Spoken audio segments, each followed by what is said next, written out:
Senator McClellan, would the others like to just state their name and their support? Is that okay with you? That's fine. If you And I think, don't mind just stating your name and that you support, we'd love to hear that from you, yes. thank you, Mr. Chair. Jennifer Allen, Planned Parenthood Advocates of Virginia. We support the bill. Thanks for coming by today. Yes. Good morning. My name is Tarina Keene. I'm the Executive Director of NARAD Pro-Choice Virginia, and we definitely support this bill. Well, thank you for coming today. Others would just like to state their support? Yes. Hello, welcome. Morning, my name is Casey Chavez from Fairfax, Virginia. I support this bill. Great, thanks. Yes, ma'am. Hi. Hello, on behalf of Caitlin Bunny, constituent of Senator Saslaw, she supports this bill. Great, thanks. Hello? Hello, my name is Michelle Wooten of Hampton, Virginia, and I support this bill. Thanks for coming by today. Yes, ma'am. Hi, my name is Jessica Lundberg from Alexandria, Virginia, and I support this bill. Perfect, thank you. Yes, ma'am. Hi.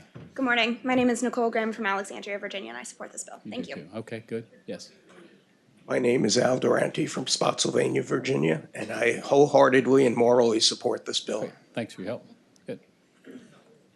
Mr. Chairman, Scott Price from the Alliance for Progressive Virginia, and on behalf of our membership, we ask that you support this bill. Scott, thanks for coming. Yes.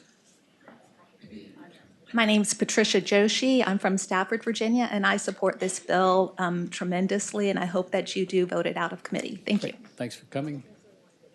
Yes, hi. Hi, Deputy Secretary of Health and Human Resources, Gina Berger. I just want to let you know the administration does support the bill. Perfect. Thank you. Anyone else? If not, Senator McClellan, would you like to wrap up, and then we'll see if there's any questions? I would.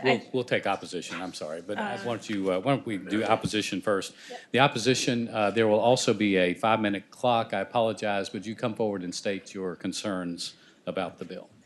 Good morning, Mr. Chairman, members of the committee. I'm Victoria Cobb with the Family Foundation of Virginia. Senate Bill 910 is the abortion industry's entire wish list, creating a fundamental right to abortion in our code.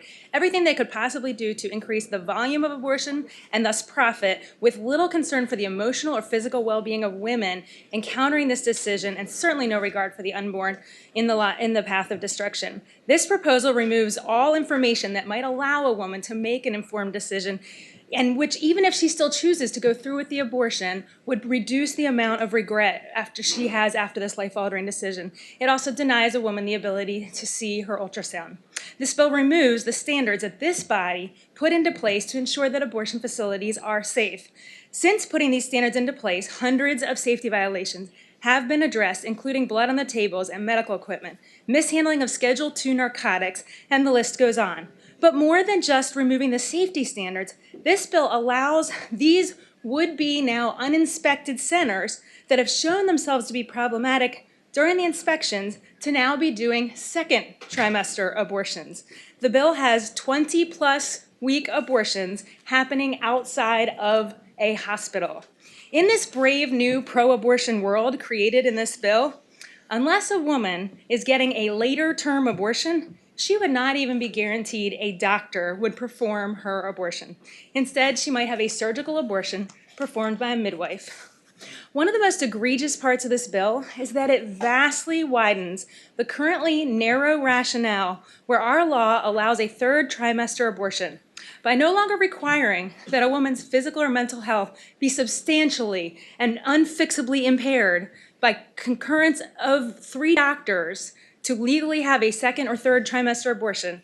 This bill creates abortion virtually on demand up until the point of birth.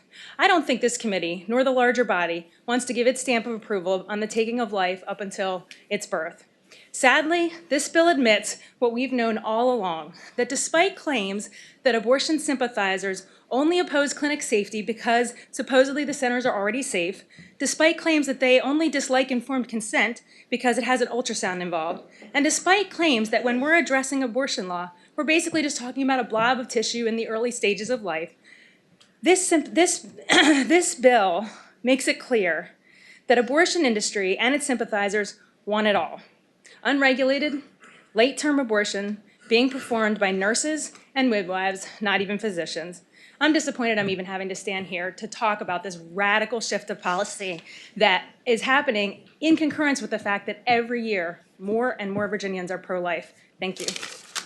Okay, guys, you have about 2 minutes left. Welcome. Eddie Aliff, Virginia Assembly Independent Baptist, and while I know that we are opposed to abortion in general, we realize that there are folks in our churches that do take advantage of this.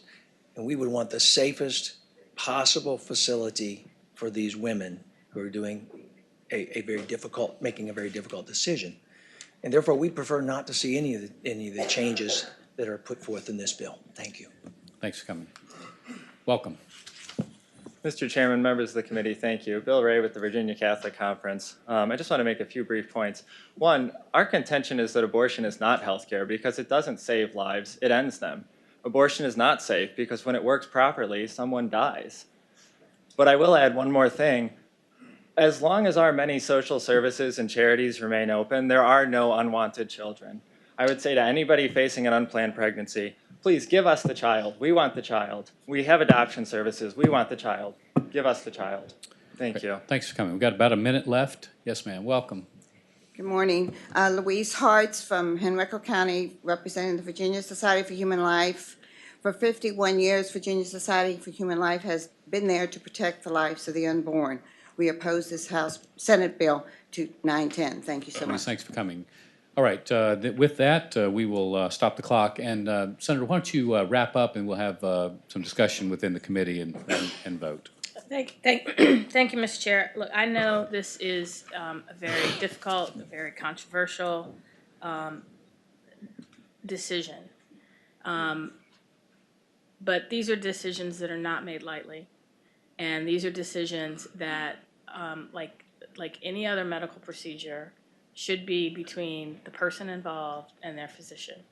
And too often, when the General Assembly has put in place restrictions, they have far-reaching consequences that impact not just unwanted pregnancies, but wanted pregnancies that go horribly wrong. We have an opportunity to correct that.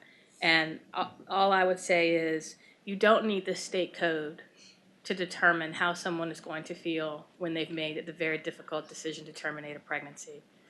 And I would say you don't reach your second or third trimester and wake up one day and decide, I just don't want to be pregnant anymore. Usually there are very serious complications and reasons why you were making that decision. And too many of our laws in place don't take that into account. And I thank you for your time. Perfect. Thank you for coming. Thank you for your presentation.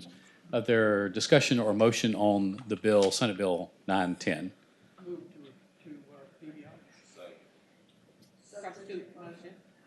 All right, there's a motion to PBI and a substitute motion that the bill be reported. The primary motion now will be that the bill be reported. All those in favor of reporting the bill will record their votes aye. Those opposed, no. The clerk will close the roll. 7 nays 8. Ayes 7, nays 8. Without opposition, the bill will be flipped for PBI. Senator